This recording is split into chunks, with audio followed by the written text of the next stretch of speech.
আবু দারদা রাদিয়াল্লাহু তাআলা আনহুকে উনার কলিগ আইসা বলতেছে, উনার সাথেরই একই ক্লাসের, একই উস্তাদ, একই মাদ্রাসা, ঠিক না? আরেক সাহাবী আইসা বলতেছে ঘর জ্বলা গেছে। কি ঘর জ্বলা গেছে? তো উনি হাসে আর কয় আমারটা জ্বলে নাই। আরেকজনে আইসা বলতেছে ঘর জ্বলা গেছে, পুরা বস্তি জ্বলা গেছে, তোমারটাও জ্বলা গেছে। তো দ্বিতীয় জন লোক হইতেছে আমারটা জ্বলে নাই। তৃতীয় জন আইসা বলতেছে বেটা জ্বলা গেছে, গেলি এইখান থেকে আমারটা জ্বলে নাই। কি?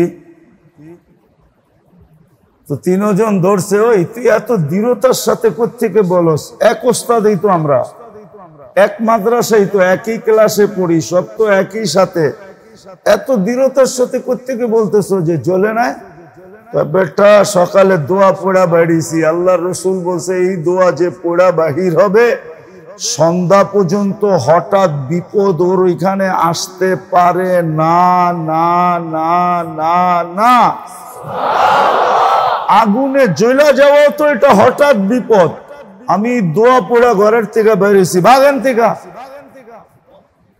তো যখন সব ধোয়া শুয়া সব শেষ হয়ে গেছে, তো সবাই দেখতেছে বস্তির মধ্যখানে আবু দারদার বাড়ি মুস্কি মুস্কি হাসতেছে,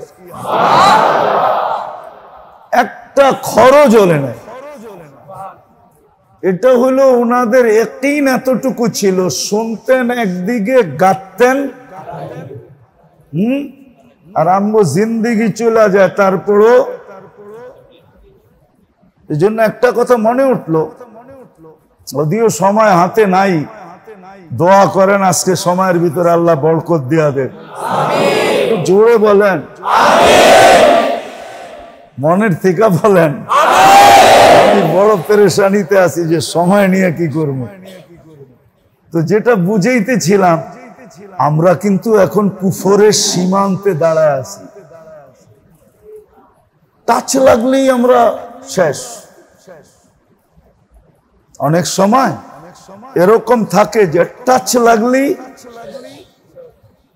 একটা সময় ছিল মানুষ মাসলা জিজ্ঞাসা করতো, আলেম ওলামারা মাইনা বইলা দিতেন, কিচ্ছু না বইলা ওটার উপরে আমল শুরু করতেন। এরপরে আরেকটা সময় আসছে, মাসলা জিজ্ঞাসা করতেন আর সাথে সাথে জিজ্ঞাসা করতেন কোন কিতাবে আছে, কোন জায়গায় আছে, দলিল চাইতেন, ঠিক না? এখন একটা সময় আসছে মাসলা জিজ্ঞাসা করে দলিল চায়, দলিল দেওয়ার পরেও তারপরে বলে বিজ্ঞান সম্মত তো হইল না, আকলে তো বুঝে আসে না, আকলে তো ধরে না, আকলে তো বলে না। তাইলে বুঝা গেল এখন একবারে কুফরের সিগনালে আছে, টাচ লাগলেই পুরা যাবে। ওই সময় এখন চলতেছে। তো সাহাবারা যেটাই শুনতেন, ওনারা বাস এত উপরে উঠছেন দুই কারণে। ওটা আল্লাহ রাসূল বলে দিয়েছেন, বিল ইয়াকিন ওয়া বিজুহুদ, বিল ইয়াকিন ওয়া বিজুহুদ। একটা হলো ইয়াকিন, একদিক দিয়ে শুনতেন, আরেক দিক দিয়ে দিলে গাইথা যেত। দিলে চোখের দেখাকে ভুল মনে করতেন, চোখে দেখতেছে, বলতেছেন চোখ ভুল দেখতেছে, আল্লাহ রসুল সত্য বলছে, আল্লাহ সত্য বলছে, কিন্তু বিলকুল খোলা চোখ দিয়ে দেখতেছেন, কিন্তু চোখকে ভুল বলতেন, বলতো দৃষ্টি ভুল দেখতেছে, সত্য আল্লাহ, আল্লাহ রসুল। এরকম ইয়াকিন ছিল। আরটা ছিল জুহুদ, দুনিয়ার ব্যাপারে বিলকুল বিমুখ ছিলেন। দুনিয়া দিলের ভিতরে ছিলই না, দুনিয়ার ভালোবাসা ছিলেন, দুনিয়ার ভালোবাসা ছিল না, দুনিয়ার ভালোবাসা ছিল। বিন্দু আখেরাতের বিনিময়ে ওনারা পুরা দুনিয়া উঠায়া দিতে পারতেন। বিন্দু আখেরাত বিনিময়ে পুরা দুনিয়া, তো পুরা দুনিয়া দিয়া দিতেন, বলতো আখেরাত আমাকে দিয়া দাও। একটা উদাহরণ দেই, নিজেই অভিযোগ করছে, আব্বা এইভাবে আর জীবন চলে কতদিন। ফাতেমা রাদিয়াল্লাহু তাআলা আনহা আল্লাহর রাসূলের কাছে অভিযোগ করছেন, ইয়া আব্বা, আব্বা এইভাবে আর জীবন কতদিন চলে। পর্দা করার মতো কাপড় নাই, পেট ভরার মতো ঘরে, পেটের দেওয়ার মতো ঘরে খেজুরের বিচিও নাই, উপর দিয়া জ্বর, ওষুধ আনার জন্য একটা টাকা নাই। বাস ফাতেমার চোখের পানি দেখতে দেরি, আল্লাহ রসুলের চোখে পানি আসতে দেরি করে নাই। রসুলের চোখে পানি চলে আসছে, এদিক দিয়ে রসুলের চোখে পানি আসতে দেরি, ওদিকে উপরে অ্যাটাক হইতে দেরি হয় না। আল্লাহ জিবরিলকে পাঠায় দিছে, যাও বন্ধু। বন্ধুর কাছে ছোট, বন্ধুর চোখে পানি, এত বড় ভান্ডার রাইখা করবোটা কি? বলছে ফাতেমাকে যে জিজ্ঞাসা করো দুনিয়া নিবে না আখেরাত। বলছে দুনিয়া দিলে কি দিবেন? তোমার ঘর বাড়ি না, আঙ্গিনা না, আকাশ পর্যন্ত সোনা দিয়া ভরে দিব। আখেরাত নিলে জান্নাতের মহিলাদের সর্দারনি বানায় দিব। কোনটা নিবা? বাংলা একটা ছন্দ আছে না, দুধ ভালো তো ঘি ভালো, ঠিক না? দুধ ভালো তো যেরকম বাপ ওরকমই তো বেটি, ঠিক না? হ্যাঁ, তো বলতেছে আব্বা আখেরাত নিলাম, দুনিয়া ছেড়া দিলাম। তো ওনারা দুনিয়ামুখী ছিলেন না। আমাদের রোগের উৎপত্তি আজকে দুইটা, একটা হলো হুব্বুদ দুনিয়া, দুনিয়ার অগাধ ভালোবাসা, আরেকটা হলো লম্বা লম্বা আশা। লম্বা লম্বা লম্বা বলে 1 মিনিটের নাই ভরসা, কিন্তু কর্মে দেখা যায় উনি আরো 300 বছর বাঁচবে। কর্ম বিশ্লেষণ করলে দেখা যায়। হ্যাঁ,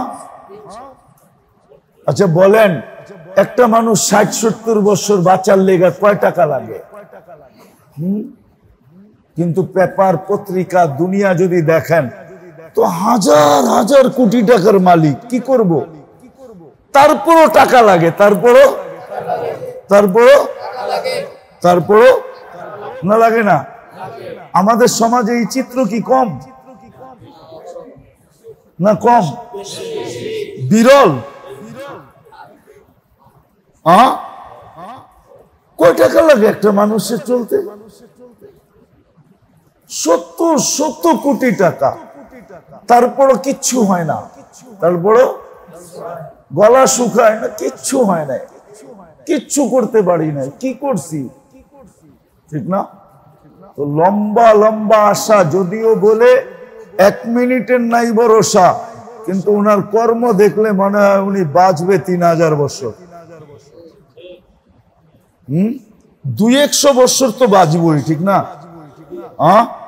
তো লম্বা লম্বা আশা আর দুনিয়ার ভালোবাসা, এই দুটা হলো আধ্যাত্মিক রোগের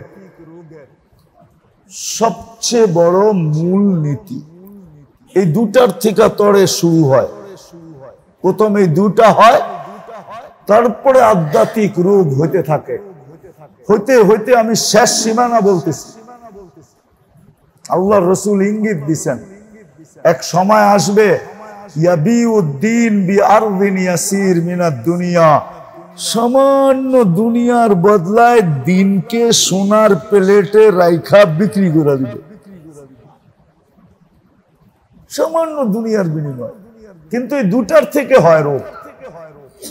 কি কি রোগ হয় ওটা ইনশাআল্লাহ ধারাবাহিক ভাবে যখন চলতে শুরু করছে, তাহলে ইনশাআল্লাহ আপনাদের সামনে তুলে ধরা হবে। কিন্তু এতটুক তো বুঝলেন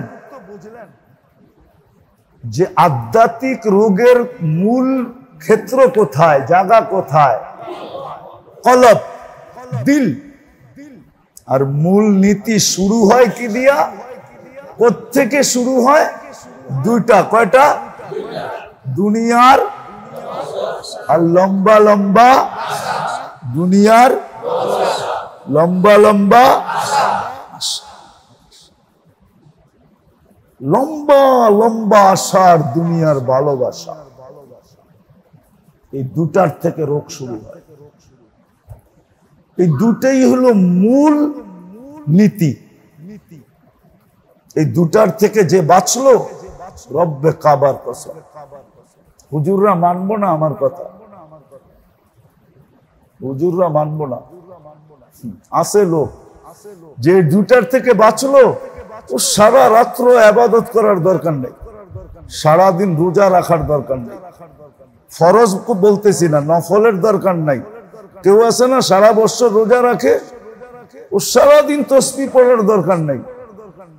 ও তো কিছু না কইরেও সারা দিন মানুষ যা করবে ওটার পার্সেন্টেজ বাড়িতে বসা বসা পাইতে থাকবে। এই জন্য হাদিসে আছে আখলাক ওয়ালা, সারা রাত্র যত মানুষ যত ইবাদত করে, আখলাক ওয়ালা সবাই ওই ইবাদতের ভিতরে আখলাক ওয়ালার একটা অংশ লাগানো থাকে। সারা দিন যত মানুষ রোজা রাখে, আখলাক ওয়ালার একটা অংশ ওই রোজাদারদের ভিতরে রাখা থাকে। ও না রাইখা পাইতে থাকে, না কইরা পাইতে থাকে। এরকম লোক আছে, আছে, শুধু আখলাকের কারণে পাইতে থাকে। কারণ আখলাক সুন্দর, আখলাক সুন্দর। আমরা তো খালি ইমানের শাখা লয়ে দৌড়াই, ঠিক না? ইমানের শাখা কয়টা? হুজুর কয়টা?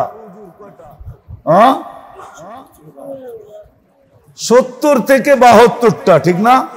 আবার কেউ বলবে 77টা, মেনে নিলাম 77 ঠিক, কিন্তু আখলাকের শাখা তো 360টা। কয়টা? আল্লাহর রাসূল বলছে একটাও যদিও কারো ভিতরে থাকে তো মিজানের পাল্লায় এর চেয়ে ওজনওয়ালা আর কোনো জিনিস হবে না। আবু বকর সিদ্দিক রাদিয়াল্লাহু তাআলা আনহু জিজ্ঞাসা করে বলছে 360টা কারো ভিতরে আছে? কারো ভিতরে আছে? আল্লাহ রাসূল হাসি দিয়া বলে আছে। ওই ব্যক্তিটা আপনি, আপনি ব্যতীত কারো ভিতরে নাই, আপনি ব্যতীত। হাদিসের একটা কাহিনী মনে উঠছে, এই জন্য বলতেছি আর কি। একদিন চাঁদনি রাত্রেও ছিল, আল্লাহর রাসূল আম্মা জানের সাথে বসা ছিলেন। আম্মা জান আকাশের তারা দেখতেছিলেন, তো দেখা প্রশ্ন করছে, ইয়া রাসূলুল্লাহ, আকাশের তারার সমান নেকি কি কারো হবে? হবে একজনের। কে? ওমর রাদিয়াল্লাহু তাআলা আনহু। তো নামটা শুই না আম্মা জানের চেহারাটা মলিন হয়ে গেছে। আল্লাহর রাসূল বলে, আয়েশা এতক্ষণ হাসতেছিলা, এখন চেহারা মলিন হইল কেন? তোমার বাবার নাম নেই নাই এই জন্য? তোমার বাবার নাম নেই নাই এই জন্য? তো আম্মা জান বলতেছে, বুঝেন তো আবার খোঁচা দেন কেন? বুঝছেন তো আবার খোঁচা দেন কেন? ঠিক না? আল্লাহ রাসূল হাসতেছে আর বলতেছে, শোনো, সমগ্র জগতের নবীরা ব্যতীত সমগ্র জগতের মানুষ তোমার আব্বার নেকির মোকাবেলা করতে পারবে না, আকাশের তারা আর কি মোকাবেলা করবে? আকাশের তারা কয়টা জানেন? এটা তো জানেন না, ঠিক না? খালি তো কোন আমরা খুব শিক্ষিত, আমরা অনেক জানি, আমরাও তো কিছু জানি, পেপারে কোন, মিডিয়ায় বয়া কোন, ঠিক না? আকাশের তারাই তো জানেন না কয়টা, ঠিক না? চলেন আমরা হাদিস দিয়া না, আপনাকে বিজ্ঞান দিয়া বলি। বর্তমানে জনসংখ্যা কত দুনিয়াতে? কত? কত? 800 কোটি, ঠিক না? এটাই ঠিক, 800 কোটি প্লাস আছে, 800 কোটি মানলাম। 800 কোটি মানুষ যদি বসে গুনতে তাহলে 200 কোটি বছর লাগবে আকাশের তারা গুনতে। কত? এটা আপনাদের বিজ্ঞান বলতেছে, আমি বলতেছি না।